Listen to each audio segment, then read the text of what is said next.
Well, hello! Hi, my name's Ruby. I am currently in my last year of year 12, well, last year of high school, and this is going to be one of many vlogs, I hate that word, video logs about my whole process and year 12.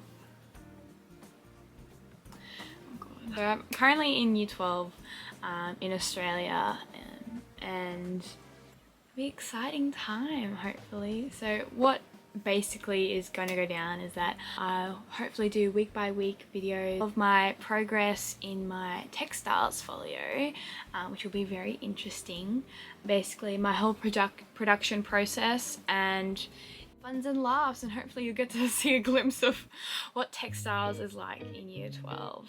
Obviously there will be lots of procrastination and stress and great times.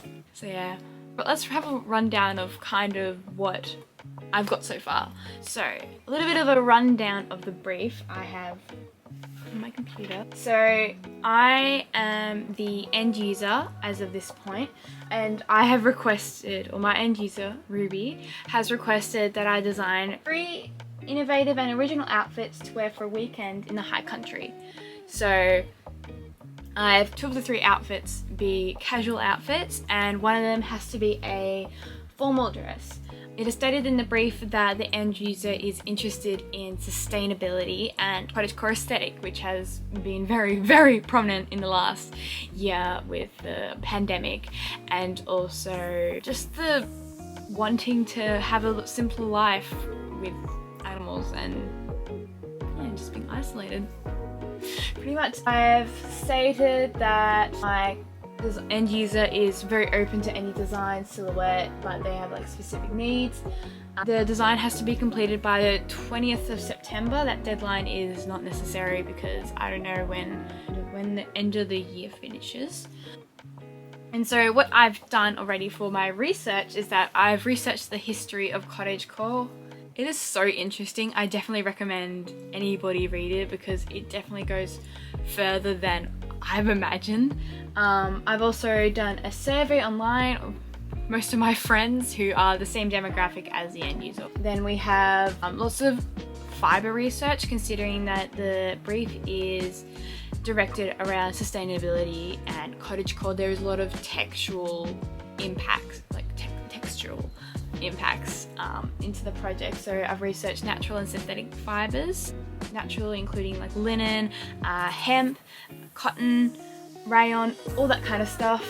Go into a lot about sustainability and different kind of options I have to explore the whole, what it means, like how can my project be sustainable. So I've included 2 options. One of them is slow fashion, so automatically I've pretty much ticked the box because I am not making mass-produced products. I'm only doing one-offs, and they are local. Most of the fabrics I've picked up are either second-hand or they are made of sustainable fibres, which is a pretty good thing. And then I've also listed thrifting, which is so good. Like 90% of my wardrobe is thrifted or secondhand of some kind. I've got some fabric that I've already picked out that is secondhand or given to me, and it's also cheaper and it helps with the budget. Then we have annotated designs, little flick through, and thumbnails that I've drawn, and then we get to the design options. So I've created 9 in total, which was so much fun. And I've selected 3 out of the 9. So the first one is this lovely one here. So we have orange gingham dress, which has bishop sleeves, it has ties on the wrist, and then it has a flared cuff. It features an asymmetric button line and a squared neckline.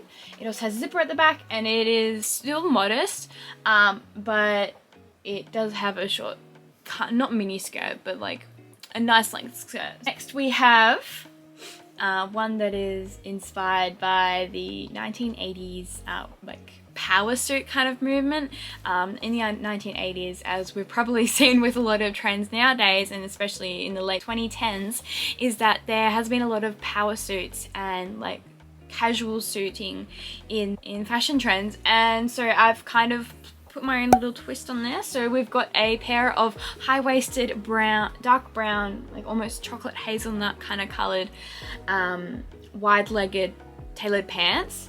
It is paired with a white blouse with a peasant neckline and ruffles along the armhole and along the top of the bust. It kind of makes a sailor collar kind of shape, I don't know. It's got long sleeves, nice professional cuff, and there are no darts, so it's just a bit loose around the waist area, just for more comfort, and so that when you lift your arms up it doesn't kind of pull up. And then the last one is the formal dress. Now, I'm really excited for this one. It is a heavily inspired by the late 1800s, especially 1890s. It has a corset as the main part of the bodice. It also has drapey sleeve bits on the side. It has a gathered rectangular skirt that is separate to the actual bodice, just for maximum comfort, but also easier for me to make. And also easier to get on and off for accessibility, because we love that. I love this. This is my baby. I absolutely love this design. It brings so much warmth to my heart. That's pretty much it. Where I'm at in my folio currently is that I need to do my modifications. I also need to create a scheduled timeline, do my computer generated images, and then that will be it. And then I'll be getting to production and sewing, which will be great. I'd really appreciate if you join for the ride. It'd be really nice if people could join in and be interested in what I'm doing. Thank you very much and have a lovely day. Bye-bye. Bye. Bye-bye. Hey, I'm done. Oh God, I hate being on camera. I don't know why. I really want to do this though. It'll be fine. It'll be fine. Morris, I need emotional support. Not gonna help me?